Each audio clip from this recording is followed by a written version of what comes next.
Hello mga be! Advance Merry Christmas naman sa iyo. Oo, may regalo ka na ba sa iyong mga inaanak? Nako, wag ito ang pangreregalo mo kasi for 18 years old and above ito mga be ha. Pero ikaw, may regalo ka na rin ba sa iyong sarili this Christmas at sa paparating na bagong taon? Naku, kung wala pa at opa lover ka rin, gusto mo makakita ng mga opa na naguhubaran sa iyong harapan. Oo, gusto mo na matinding pasabog bago matapos yung taon sa buhay mo, eto na.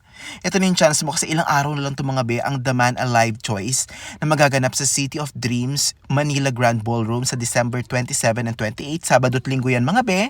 Meron silang 4 p.m. shows and 8 p.m. shows sa parehong araw. Grabe sinasabi ko sa inyo, ito na yung katuparan ng ating mga pangarap. Ganun siya katindi mga be, matindi talaga to, promise. Hindi kayo mabibigo and this is for all genders. Dito lang yan sa Pilipinas na all genders ha. Kaya, mga kapanalig ko, let's go na. Huwag na nating itong ipantumpik-tumpik pa. Cora Bells na sa ticketmax.ph yung ticket. Ayan din yung QR code. Tapos, meron din yan sa description yung link ng ating ticketing. Diba? Sinasabi ko sa inyo, see you all there mga ben. See you mga opa. Ay, miss ko na bata. Oo. Inaanak ko yata. May namamas ko na. Bye mga be.